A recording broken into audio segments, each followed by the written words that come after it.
Assalamu alaikum. My name is Jasmine Mirza. I am here as a biology tutor.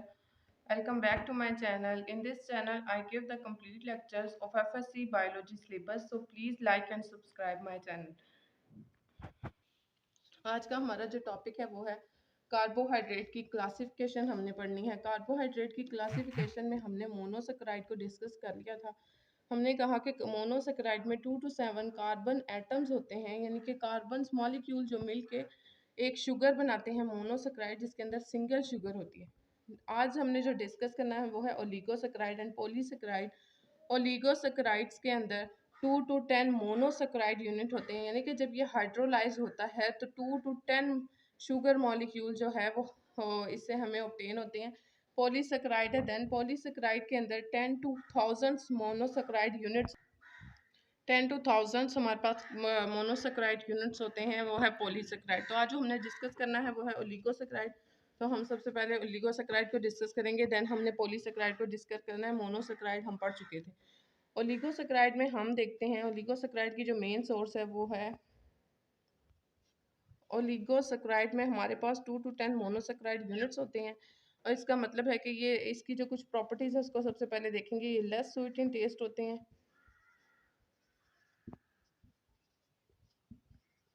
क्योंकि ये less soluble होते हैं water के अंदर। जब ये लेस सॉल्युबल होते हैं तो इसलिए ये लेस स्वीट इन टेस्ट होते हैं, लेस सॉल्युबल इन वाटर। ये जो वो इजीली हाइड्रोलाइज हो सकते हैं। जब ये हाइड्रोलाइज होते हैं तो 2 to 10 मोनोसेकेराइड के यूनिट्स जो है वो इसमें से हमें मिल जाते हैं। इसमें हम देखते हैं कि अगर ओलिगोसेकेराइड हाइड्रोलाइज के बाद हमें 2 मॉलिक्यूल्स दे मोनोसेकेराइड के, यानी 2 मॉलिक्यूल्स हमें शुगर के दे, तो हम इसे कहते हैं डाइसेकेराइड। डाइसेकेराइड्स। और अगर 3 मॉलिक्यूल दे तो ये ट्राइसेकेराइड्स।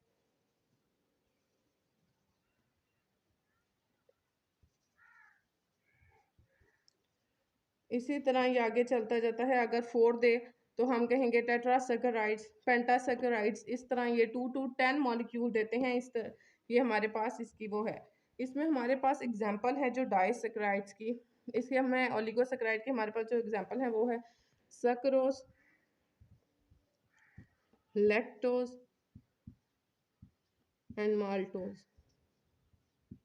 तो हमने जो मेन जो हमारे में बुक में जो डिस्कस किया गया है, जो मेन हमने डिस्कस करना है वो है सक्रोज, माल्टोज और लैक्टोज के स्ट्रक्चर को अगर हम देखें। सक्रोज जो है वो मिलके बना होता है ग्लूकोज प्लस फ्रक्टोज से। माल्टोज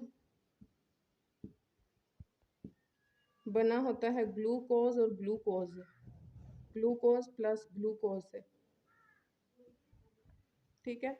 और इसके अलावा लैक्टोज हमारे पास बना होता है, लैक्टोज जो है वो हमारे पास बना हुआ होता है गैलेक्टोज एंड ग्लूकोज से। ये हमारे पास कुछ एग्जांपल्स हैं ओलिगोसेकेराइड की। हमारे पास जो बुक में डिस्कस किया गया है, जो हमारे पास एग्जांपल डिस्कस की है वो है सक्रोज, इसलिए हम सक्रोज के स्ट्रक्चर को देखेंगे। सक्रोज जो है वो ग्लूकोज और फ्रक्टोज से मिलकर बनता है, जबकि लैक्टोज ग्लूकोज और ग्लूकोज से मिल ग्लैक्टोज और ग्लूकोज से मिलकर बनता है। माल्टोज जो है वो ग्लूकोज और ग्लूकोज से मिलकर बनता है। तो हम सक्रोज के स्ट्रक्चर को देखेंगे सबसे पहले।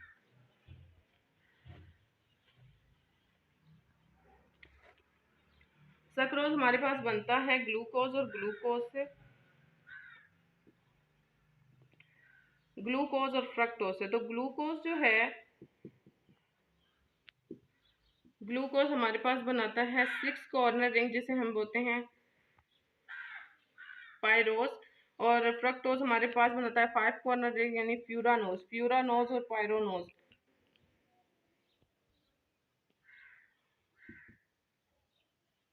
इसको हमने पिछले लेक्चर में भी डिस्कस किया था कि ग्लूकोज 6 कॉर्नर रिंग बनाता है, इसलिए ये पायरानोज की रिंग बनाता है। और फ्रक्टोज फ्यूरानोज की रिंग बनाता है। जब हम किसी सोल्यूशन के अंदर ग्लूकोज और फ्रक्टोज को, ग्लूकोज जब पायरानोज की रिंग बनाता है तो हम इसे कहते हैं ग्लूकोपायरानोज। एंड फ्रक्टोज फ्यूरानोज की रिंग बनाता है तो ये बन जाता है फ्रक्टोफ्यूरानोज। हम ग्लूकोज और फ्रक्टोज के रिंग स्ट्रक्चर को पहले देखेंगे, उसके बाद हम देखेंगे किस तरह बाउंड करते हैं और जो ये है वो सक्रोज का मॉलिक्यूल बनाते हैं। तो सबसे पहले हम देखते हैं ग्लूकोज के स्ट्रक्चर को हम देखते हैं। ग्लूकोज हमारे पास 6 कार्बन कंपाउंड मॉलिक्यूल है और ये बनाता है पायरानोज की रिंग, यानी 6 कॉर्नर रिंग बनाएगा।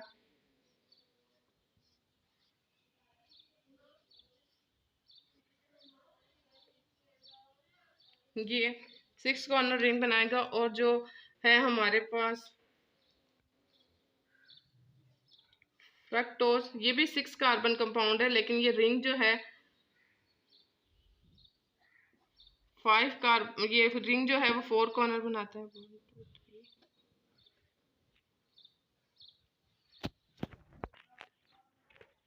हम यहाँ से ग्लूकोज के अंदर हम जो नंबरिंग है कार्बन की वो यहाँ से शुरू करते हैं। ये है कार्बन नंबर 1 2 3 4 5 एंड 6। इसके ऊपर हम इनके बॉन्ड्स लगा लेते हैं।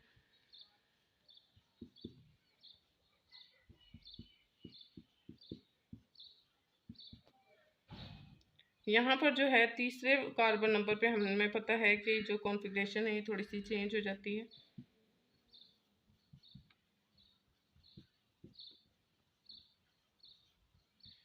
तो ये जो है वो स्ट्रक्चर है ग्लूकोज का और यहाँ पर हमारे पास स्ट्रक्चर है फ्रक्टोज का। इसको हम देखते हैं।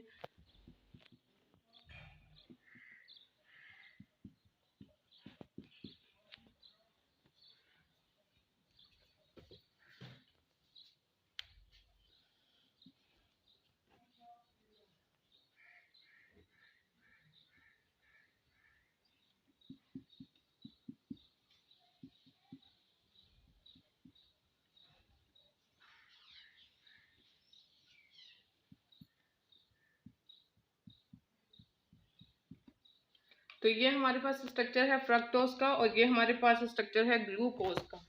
तो ये हमारे पास स्ट्रक्चर है ग्लूकोज का और ये हमारे पास स्ट्रक्चर है फ्रक्टोज का। फ्रक्टोज की जो हम कार्बन की जब हम इसको काउंट करेंगे तो कार्बन हम यहाँ से, इसका कार्बन हमने यहाँ से काउंट करना शुरू किया, इसका यहाँ से करेंगे 1 2 3 4 5 एंड 6। इस तरह ये 6 कार्बन मॉलिक्यूल है, ये 6 कार्बन मॉलिक्यूल। तो इसमें बॉन्ड कैसे बनता है, ये हो गया ग्लूकोज और ये हो गया फ्रक्टोज। सक्रोज के लिए इन दोनों की बॉन्डिंग होगी, फिर जाके ये बनेगा सक्रोज। तो बॉन्डिंग के लिए क्या होता है, यहाँ से जो है वो OH ग्रुप, यहाँ से जो है वो OH ग्रुप जो है वो रिमूव होगा और इसका हाइड्रोजन रिमूव होगा। ये दोनों जो है वो रिमूव होंगे तो यहाँ पर बन जाएगा H2O जो रिलीज हो जाएगा। ठीक है, H2O जब यहाँ पर रिलीज हो जाता है तो उसके बाद यहाँ पर रह जाता है सिंगल ऑक्सीजन। ऑक्सीजन की वैलेंसी जो होती है हमारे पास है 2। ऑक्सीजन हमारे पास यहाँ पे रह गया, यहाँ पे हाइड्रोक्साइल ग्रुप जो है वो पूरा ही रिमूव हो गया है ग्लूकोज का। और फ्रक्टोज का हमारे पास जो हाइड्रोक्साइल ग्रुप था, हम देखते हैं कि यहाँ पे ग्लूकोज जो है उसका हाइड्रोक्साइल ग्रुप पूरा रिमूव होगा और फ्रक्टोज का जो हाइड्रोक्साइल ग्रुप है उसमें से हाइड्रोजन रिमूव होगा, पीछे सिर्फ ऑक्सीजन रह जाएगा। ऑक्सीजन की वैलेंसी होती है 2, तो ऑक्सीजन एक बॉन्ड बनाएगा फ्रक्टोज के कार्बन के साथ और एक बॉन्ड बनाएगा ग्लूकोज के कार्बन के साथ। तो इसको हम कहते हैं ग्लाइकोसिडिक बॉन्ड और ग्लाइकोसिडिक लिंकेज। हम देखते हैं यहाँ पर ऑक्सीजन ने ग्लूकोज के कार्बन नंबर 1 के साथ बॉन्ड बनाया है और फ्रक्टोज के कार्बन नंबर 2 के साथ बॉन्ड बनाया है, इसलिए बॉन्ड, इसलिए हम इसे कहते हैं 1-2 ग्लाइकोसिडिक बॉन्ड, ग्लाइकोसिडिक लिंकेज। इस तरह जो अब जो है ये सक्रोज मॉलिक्यूल जो है वो कंप्लीट हो गया। ये ग्लूकोज और फ्रक्टोज से मिलके जिसमें 1-2 ग्लाइकोसिडिक लिंकेज के साथ ऑक्सीजन बॉन्ड बनाता है, तो ये दोनों मिलते हैं और उसके बाद ये मॉलिक्यूल बनाते हैं सक्रोज का। तो सक्रोज का जो मॉलिक्यूलर फार्मूला है हमारे पास, सक्रोज का मॉलिक्यूलर फार्मूला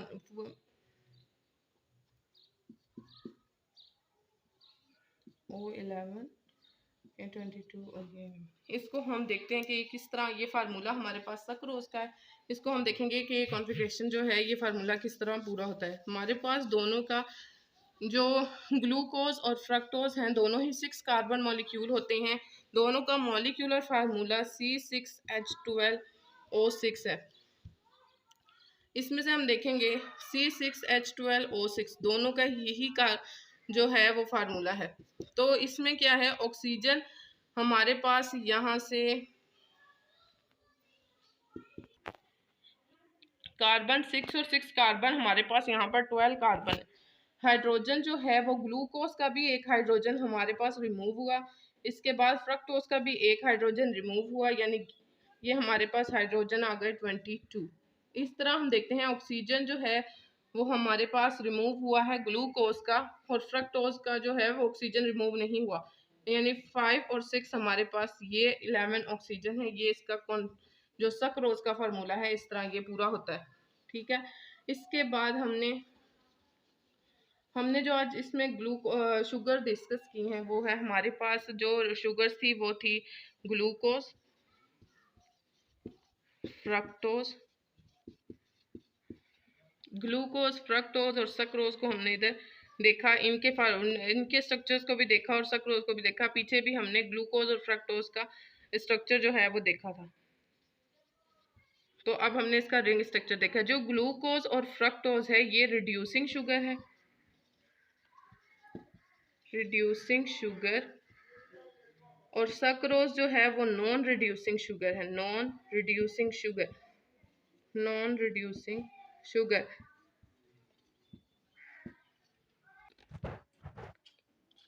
ग्लूकोज और फ्रक्टोज हमारे पास है रिड्यूसिंग शुगर, और सक्रोज जो है वो नॉन रिड्यूसिंग शुगर है। इसका मतलब ये है कि रिड्यूसिंग शुगर के ग्लूकोज और फ्रक्टोज के अंदर हाइड्रोक्साइल ग्रुप जो है वो रिड्यूस होकर और एक नया मॉलिक्यूल बना सकता है, यानी कि इनके अंदर एबिलिटी है कि वो किसी के साथ बॉन्ड बनाए और एक नया मॉलिक्यूल बनाते हैं। जबकि सक्रोज जो है उसके हाइड्रोक्साइल ग्रुप फेल होते हैं और वो किसी और के साथ बॉन्ड नहीं बनाते। तो इस तरह ये नॉन रिड्यूसिंग शुगर है, कुछ भी रिड्यूस करके किसी और के साथ बॉन्ड नहीं बनाते।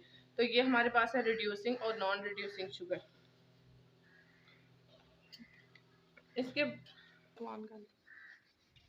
इसके बाद हमने जो है ना पॉलीसेकेराइड को डिस्कस करना है। अभी हमने ओलिगोसेकेराइड को डिस्कस किया है, इसके हमने प्रॉपर्टीज़ को देखा है। फिर इसके बाद हमने देखा है स्ट्रक्चर को सक्रोज के, क्योंकि बुक में सक्रोज के स्ट्रक्चर की सक्रोज की एग्जांपल थी। यहाँ पे हमने अब डिस्कस करना है पॉलीसेकेराइड को।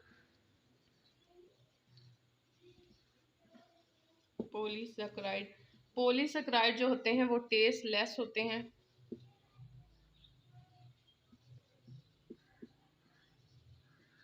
और ये अनसॉल्युबल होते हैं। इसके अलावा जब ये हाइड्रोलाइज होते हैं, या इजीली हाइड्रोलाइज होके और बहुत सारे शुगर मॉलिक्यूल दे सकते हैं, क्योंकि 10 to thousands of molecule monosaccharide के इसके अंदर प्रेजेंट होते हैं, तो ये हाइड्रोलाइज हो सकते हैं। इसके अलावा हम देखते हैं ये हाइड्रोलाइज हो सकते हैं, अनसॉल्युबल होते हैं, ये टेस्ट लेस होते हैं, और ये मोस्ट अबंडेंट होते हैं नेचर के अंदर, मोस्ट अबंडेंट।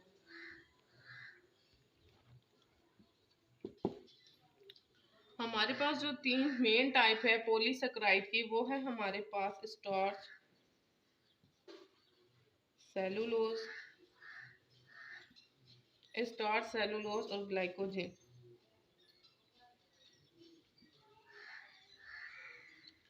वैसे तो जो पॉलीसेकेराइड हैं कि बहुत सारे टाइप्स होते हैं, बहुत सारे पॉलीसेकेराइड हैं हमारे पास जो बुक में डिस्कस किए गए हैं, वो है 3 important, cellulose, starch and glycogen. Starch and glycogen.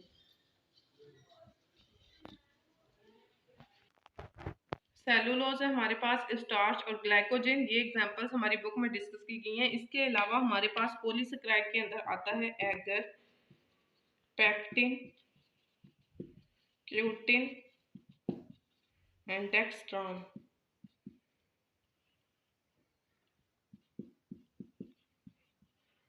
Eager जो है वो हम लेबॉर्ट्री के अंदर ऐसा मीडिया हम इस्तेमाल करते हैं, इसके अंदर हमने कल्चर मीडिया इस्तेमाल करते हैं, किसी भी तरह लेबॉर्ट्री के अंदर हम इसे एज अ मीडिया इस्तेमाल करते हैं, क्योंकि बेस्ट मीडिया होता है organic media.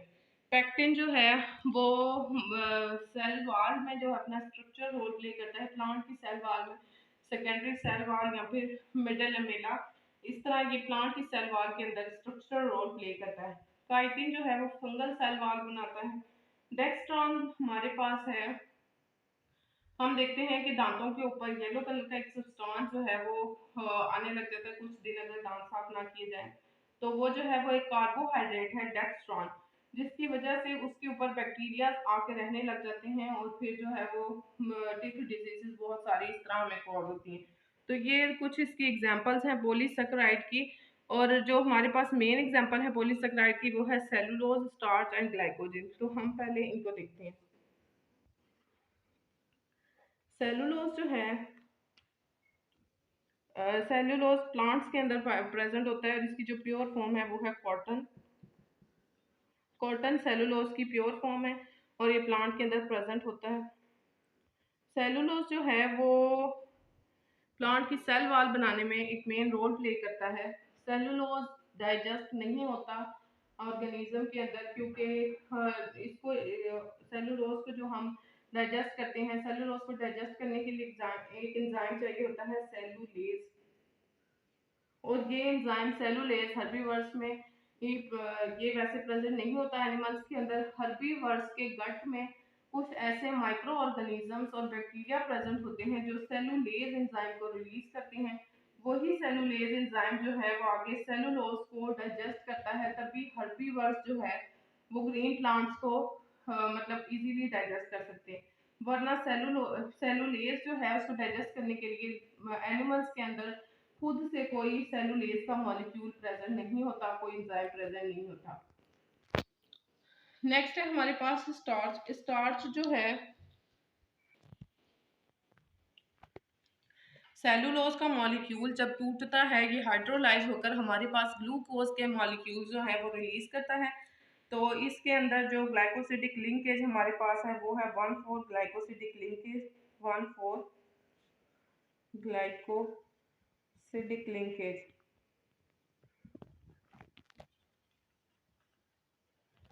Glycosidic linkage alpha वाला 1,4 सेलुलोज में हमारे पास होता है 1,4 ग्लाइकोसिडिक लिंकेज। 1,4 ग्लाइकोसिडिक लिंकेज हमारे पास कैसे बनता है, अभी हमने जो है वो स्ट्रक्चर को डिस्कस किया था सक्रोज के, जिसमें हमने ग्लूकोज और फ्रक्टोज के स्ट्रक्चर को डिस्कस किया। तो यहाँ पर 1,4 ग्लाइकोसिडिक लिंकेज इस तरह बनता है कि हमारे पास दोनों मॉलिक्यूल्स जो जितने भी मॉलिक्यूल्स हैं वो ग्लूकोज के होते हैं, यानी ग्लूकोज की जो रिंग है हमारे पास,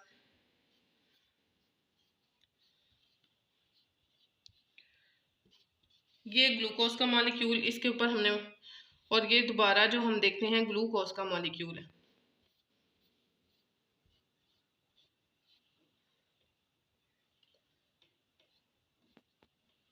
इस तरह ये इसमें हम देखते हैं सेलुलोज में हमारे पास 1,4 ग्लाइकोसिडिक लिंकेज है। ग्लाइकोसिडिक लिंकेज कैसे बनेगा, लिंकेज बिल्कुल वैसे ही होना है जिस तरह हमने ग्लूकोज और फ्रक्टोज के अंदर लिंकेज किया है। हमारे पास है कार्बन नंबर 1 2 3 4 5 एंड 6। 1 2 3 4 5 एंड 6। तो 1,4 के दरमियान यहाँ पर हाइड्रोक्साइल ग्रुप दोनों के रिएक्शन करेंगे जिसमें से वाटर रिलीज होगा और ऑक्सीजन 1 कार्बन के साथ एक ग्लूकोज के कार्बन नंबर 1 और दूसरे ग्लूकोज के कार्बन नंबर 4 के साथ बॉन्ड बनाएगी, जिस तरह ये 1,4 ग्लाइकोसिडिक लिंकेज इस तरह फॉर्म में आएगा। ठीक है, तो सेलुलोज जो है वो 1,4 ग्लाइकोसिडिक लिंकेज बनाता है, ग्लूकोज के मॉलिक्यूल्स को यील्ड करता है जब हम इसे हाइड्रोलाइज करते हैं। दूसरा है हमारे पास स्टार्च। स्टार्च की हमारे पास 2 टाइप्स हैं, ये हैं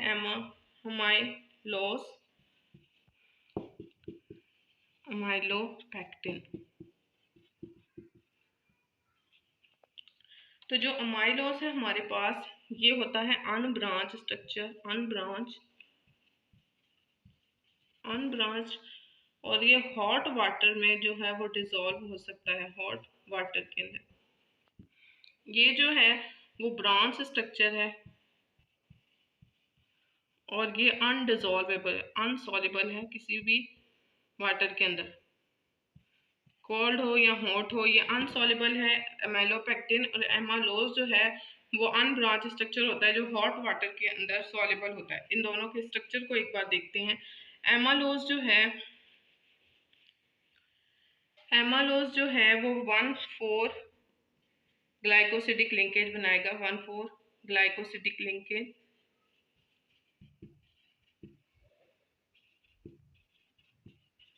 जैसे हमने पहले अभी देखा है उसी तरह सेम ये 1,4 ग्लाइकोसिडिक लिंकेज बनाता है स्टार्च। जो है एमाइलोपेक्टिन वो बनाता है 1,4 एंड 1,2 ग्लाइकोसिडिक लिंकेज।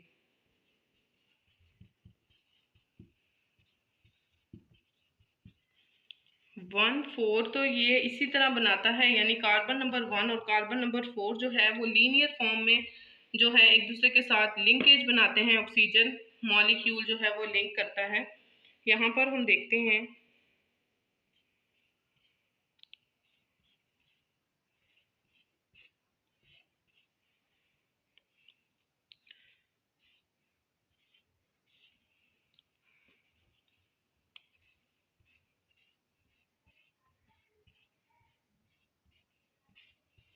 तो ये हमारे पास ग्लूकोज के मॉलिक्यूल्स, और यहाँ पर जब लिंक बनेगा तो ये 1,4 ग्लाइकोसिडिक लिंकेज बनेगा।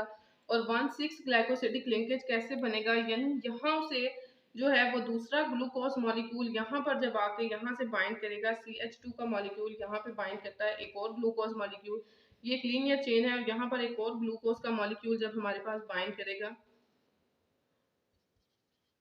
तो ये इस तरह 1,6 और 1,4 ग्लाइकोसिडिक लिंकेज जो है बनाता है ये अमेलोपेक्टिन।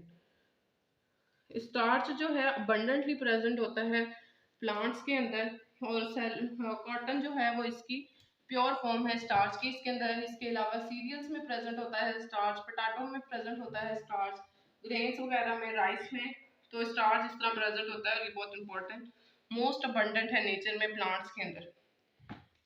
आखिरी जो है वो हमारे पास है ग्लाइकोजिन। ग्लाइकोजिन जो है उसे हम कहते हैं, ग्लाइकोजिन हमारे पास एनिमल स्टार्च भी कहलाता है। इसमें ग्लूकोज जो है हमारी बॉडी में, ग्लाइकोजिन जो है अबंडेंटली प्रेजेंट होता है लीवर के अंदर और मसल्स के अंदर। तो ये कैसे मसल्स और लीवर्स के अंदर, इसलिए ये मोस्ट अबंडेंटली प्रेजेंट होता है, इन दोनों के अंदर स्टोर होता है। ग्लूकोज जब हमारी बॉडी की नीड के मुताबिक जब हमें जितना ग्लूकोज चाहिए वो पूरा हो जाता है, उसके बाद ग्लूकोज हमारे मसल्स में जाके ग्लाइकोजिन की फॉर्म में, मतलब कि एक दूसरे के साथ बॉन्ड बना के, और ग्लाइकोजिन जो है वो बन जाता है मॉलिक्यूल, और वो हमारे मसल्स में स्टोर होता है। फिर जब हमें ज़रूरत होती है ग्लूकोज की तो ये ग्लाइकोजिन जो है वो टूटकर ग्लूकोज बनाता है जो हमें एटीपी प्रोवाइड करता है। इस तरह ये जो है एनिमल स्टार्च भी कहलाता है।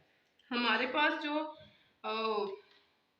स्टार्च, और हमने अभी सेलुलोज को डिस्कस किया, सेलुलोज में हमारे पास बनता है बीटा 1,4 ग्लाइकोसिडिक लिंकेज, और जो हमारे पास है स्टार्च उसमें अल्फा 1,4 ग्लाइकोसिडिक लिंकेज। तो हम देखते हैं कि बीटा और अल्फा में क्या फ़र्क है। बीटा और अल्फा में जो फ़र्क है, ये जो डिफरेंस है, ये सिर्फ इतना सा है कि एक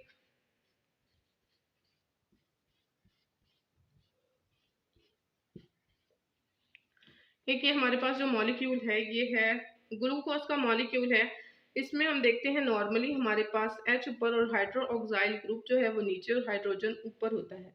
तो जब ये वाला हमारे पास पैटर्न होता है तो ये अल्फा लिंकेज, अल्फा ग्लूकोज और अल्फा लिंकेज बनाता है। अगर हमारे पास OH ग्रुप जो है हाइड्रोक्साइल ऊपर और हाइड्रोजन नीचे हो तो ये बीटा लिंकेज बनाता है।